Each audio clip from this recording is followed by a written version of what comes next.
All I wanted was to make a gunpowder factory, but the lag had other ideas. Last video, I thought I found the source of the lag in the crate mod autocrafters, and that I could easily solve the problem by removing them and using a different mod for autocrafting. Boy, was I wrong. But don't worry, I do find the source of the lag and build a gunpowder factory. It just didn't quite go how I thought. Oh no, look at all this lag, guys. It's so overbros. Well, what am I to do but take my pickaxe to this automation and bid it farewell.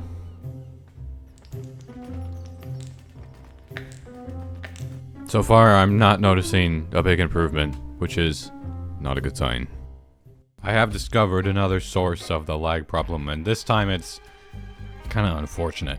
Apparently, my use of storage drawer pieces on a large scale has contributed massively to the frame rate problem that I'm experiencing right now. I have just completed a bunch of testing and discovered that the big culprit now is basically all of the drawer controller slaves, the trims, and then the smaller number of controllers themselves. Which is not great because, well, most of the all the item logistics in the new parts of this area are done with storage drawer systems, as you can see here. While I was correct in part, my solution was not a good idea because what I decided to do was add Ender IO because item conduits would be easier to use. And it seemed like the problem was solved for a little while. Quite smooth. We're at 70 frames even over here. I even made a bunch of alternators. I made these Ender IO machines. I was basically just playing Ender IO at that point. I'd even gotten all of the storage drawer systems converted to item conduits, and it was looking good. Things were looking up. Lag was gone. It's been a wild ride. And we started out obviously from, oh, we're going to add thermal dynamics or foundation or whichever one it is, and we're going to have that auto crafter because we need to replace these things, which are back now. And it was going to be great. We're going to replace it. It's going to not be laggy. It'll be great. Awesome. And then it was like, uh-oh. Storage drawers are laggy. Storage drawer slaves, controllers are laggy. All of that stuff. You can see lots of it there. It's all laggy and terrible. And it's also back. And then it evolved again, which is where I am now, because I swapped it with Ender IO, obviously. And we started playing Ender IO. It was pretty cool. I fixed everything and made it Ender IO capable, and it was working. Then this morning, I get on the world, and the world doesn't load. And I'm like, uh-oh, the world corrupted. And that is what happened. And so I removed some mods, and it doesn't work. And then I remove Ender IO, and magically it works again. And I'm like, uh-oh, Ender IO corrupted the world. The mod I thought that was going to solve my storage problems corrupted the world. That's not going to work very well, is it? So it seemed like a good idea just to come back to the backup of the world from the end of the last video before I'd even taken anything out. Everything is still here. It's the exact same way that it was at the end of the video. And I tried something. I came over here. I didn't remove any of the crafters. I instead removed all of the storage drawer stuff. And what would you know? The lag went away without removing the crafters. So apparently this whole time, the vast majority of the lag was not the crafters after all. Not to say they can't cause lag in large numbers, but the lag I'm getting right now is mostly these pesky things. So what to do now? Well, I am not using Ender IO because I don't want it to corrupt my world again, and I can't use these things. These things in any large number, gotta get out of here. I still have to clear these out, unfortunately. So I threw in the towel. We have applied energistics now. We're gonna do the thing. I guess I was trying to avoid it, but I think it's going to be the best option. If I can still use these crafters a decent amount, I honestly don't need thermal. And it did occur to me that probably the least laggy and the simplest of all of the item logistics things I could do would be the item transmitter, the wireless item transmission. This thing is just the ender chest basically. That would be the easiest of everything to do. And I should probably do it for the longer distance things around this complex like charcoal and wood. I think it would be a very good idea to automate precision mechanisms. It is the hardest part of making the transmitters since you have to do it by hand, but now these mechanical hands can do it instead of mine. Great. Well, that will just do its thing, I guess. So I need a lot of ender pearls, which are not fun to get.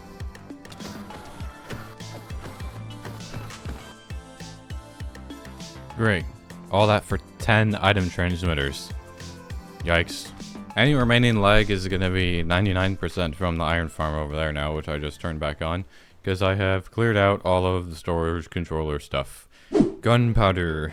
Gonna need it in large quantities if I ever want to have my rumored shoreline batteries, autocannons, massive cannons, even small weapons like from this add-on for Crate, which is also a Flans add-on, which is pretty cool that this exists. And I'm gonna build a gunpowder plant right here. And it's just gonna be for gunpowder, so it doesn't need to be huge, but you may be surprised at some of the weird things I have to do to make gunpowder. So it can be done in several ways. This is one crafting recipe, which I will not be doing because I can't automate these sulfur crystals, at least not very easily, and I just don't really want to do that. And I don't really want to use coal or bone meal to do that.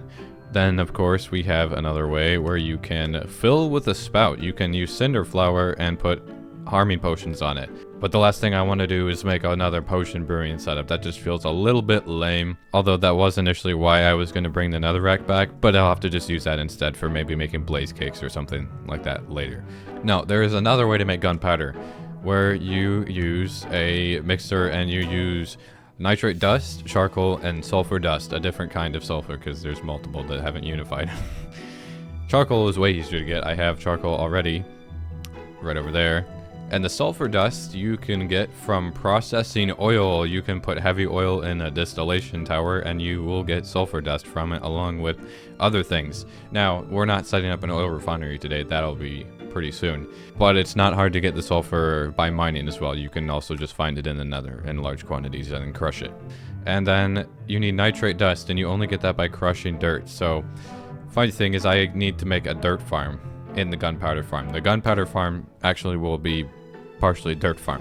The way you farm dirt actually blew my mind. So it takes 2 dirt and 2 gravel to make 4 coarse dirt, but you can turn that 4 coarse dirt back into 4 dirt by plowing it. So you can turn 2 dirt into 4 dirt, basically. It just requires kind of a weird machine in order to do that. I hope I'm not going to get run over. I should probably not stand on this track. Actually, I should just go design this in creative mode so I make sure that it's big enough to have the right kind of farm, and I have to make the farm to begin with. I need to develop a machine that can place down coarse dirt with deployers, then run over it with plows, with mechanical plows. Oh, I can't even put it down. Which will till it into normal dirt, and then drill it and destroy it to collect that dirt, and then put down more coarse dirt. So I think I can do this all in one moving machine, but it's going to be interesting. Let's see. I think a good place to start would be with gantry shafts. So gantry carriages will move along the gantry shaft until it reaches the end, and then it sits there. And then if I reverse the rotation of this, it moves backward. So hypothetically, I would want a machine that it goes forward and it plows the dirt, and then it comes back and drills the dirt. So the drill is going to be active when it goes this direction, and the drill shouldn't be active when it goes the other direction. No, it's not.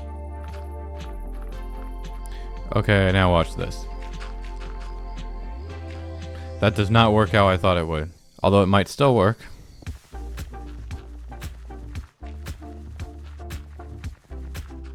That actually kind of worked. So what if I do this?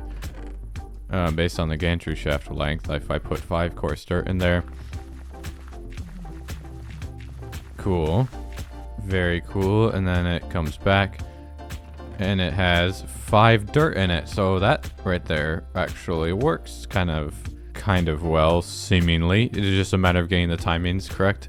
And I would need to find a way to put an exact amount of the stuff in there. How does one prevent gantry carriages from immediately disassembling their contraption? Because if it immediately disassembles the contraption, then it can't interface. I'm not seeing an option to do that. Okay, so I've completely ditched the gantry carriage stuff and decided just to switch to a mechanical piston because I couldn't figure out how to get it to not disassemble. It was a huge pain. Anyways, this is better. So it reaches the end. I actually don't need that anymore. And then it connects with this and it sends off a redstone signal when it detects the dirt getting dumped out, which then depowers this long enough to put 2 things of 30 coarse dirt back into it. And this is 60 here. So it gets exactly as much as it needs. And then it sticks it down and then comes back, it dumps the dirt, and then collects more stuff.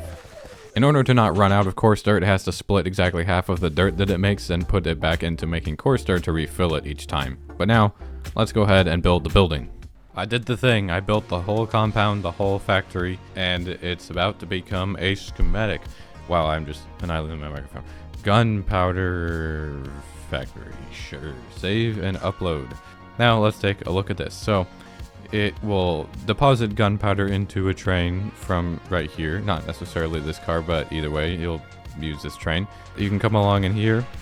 We've got this room in here, and you can see where the dirt farm is. It got smaller by 1 block. Very sad, but it still produces 90 each time, so 45 new dirt that doesn't have to go back into the system.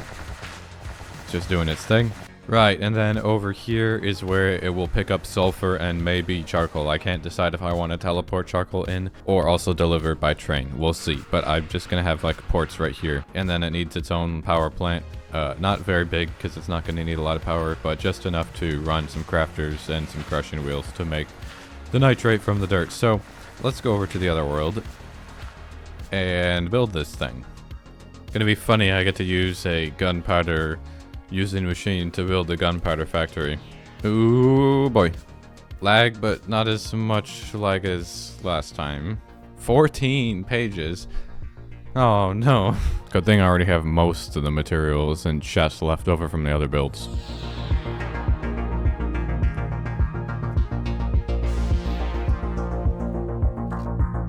So you can have the gunpowder, and I don't have any more room. Fine, I'll make another chest, but I don't have any wood. You gotta be kidding me. Barely fits everything, and good timing too, because it's time-lapse time, and they're mowing outside, which you might be able to hear, but you won't in the time-lapse.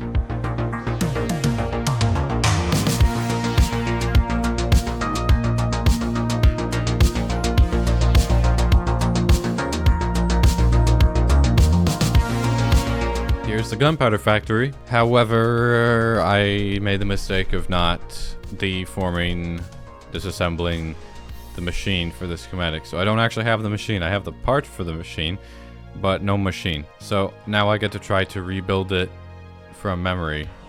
Hopefully without trying, or without having to go back to the other world, which would be kind of annoying. I already don't know what I'm doing. Hold on, let me check my recording. One rewatch later, and the machine's back. Now I have to just build the crafting return system for dirt to coarse dirt to put it back into the input. The idea here is to split the outputs evenly. I'm probably going to want at least 2 crafter walls, and boy is it obnoxious putting stuff in crafter walls. I really need to get power here first, but I wonder if it's not possible to have these be next to each other and even go so far as to connect them like that. What do we think? What do we think? I don't know what I think. Right now I'm thinking I need power. It's a good thought. And now it's here. Power's here. Charcoal's here. Being teleported in because of course it is. I know I'm not supposed to use belts, but I need to see if this works. Oh, good. Good, it does work. Here, watch. Let me do it again. Yes. Last step is to make it run at the maximum speed. That should get the job done. So if I stick dirt here, it will get distributed into the different slots for it in the crafters. And where am I putting the gravel making area anyways? And how am I doing the gravel making area? Ugh. I hate making cobble farms. What if I teleported the gravel? What if I just magically teleported it?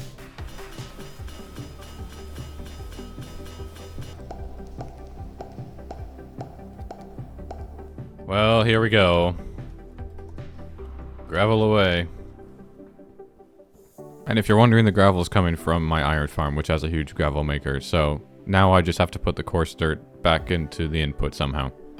I think we're good to go, actually. So check this out. If I put this dirt in here, it's gonna go over here and start crafting. There it goes, up and around and into here. Now, can it create 90 of it fast enough? That's the question. Only one way to find out. Here goes nothing. I wonder what I did wrong. We'll find out, won't we? Well, for one thing, it didn't pick up anything. Wow. It actually cares about double chests. What I'm trying to say is it's putting it in this chest and it's not taking it out because it's in that chest, not that chest. It's actually very specific. It's a bit cringe. Oh good, it got coarse dirt. It's definitely making the dirt fast enough. Although I will say it's not currently splitting it. All of the dirt is being reserved for that. It's not yet using half the dirt for the other stuff, so I shouldn't be too hasty, probably. It's working. Look at this. It's taking out 45 of the dirt at a time and putting it in here. And I just discovered there is a really simple way of using crushing wheels, connecting them, which is way simpler than I was doing before, but we're gonna pretend that never existed. It obviously creates the nitrate stuff and it puts it in here, and then you can see up here. What is it doing? Has it filled? Oh look, it has filled it all up with nitrates. Great. At least I'm not gonna be drinking it. And then over here, I moved the charcoal, so now it dumps charcoal into here. And all it's missing is sulfur. This is for the sulfur. It's a sulfur port when we have trains bringing sulfur from oil refineries soon. Let me provide this belt with power. How about right here? So now it is gonna make gunpowder and dump it off into somewhere random. Splendid. And as I mentioned, it also comes from crushing sulfur blocks, and you can find sulfur blocks in the nether, at least that particular type of sulfur. If I go to the nether fortress, there is sulfur right there. Look at that. So what happens if you use fortune? Doesn't matter. Ow. Ooh, you can insta-mine it as well. I didn't fully realize that. And there is a lot of this stuff. As you can see, these mineral veins, these deposits are quite common.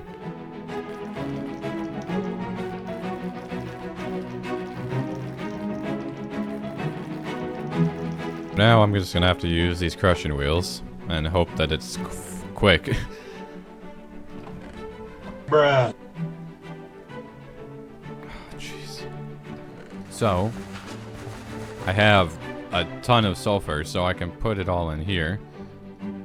And here it goes. Look at that. It is also putting gunpowder in here. Look, we have a little bit of gunpowder. Yeah, nitrite is by far the bottleneck here. The final step is to just add a chunk loader so it's always running while I am gone. But that is where we're going to have to end it for this video. Next time, I'll put my gunpowder to good use making a rifle and bullets. But I hope you guys enjoyed, and if you did, make sure to drop a like and hit that subscribe button down below. Thanks for watching. I've been Sbeev. Hope you have a good rest of your day, and I'll see you next time.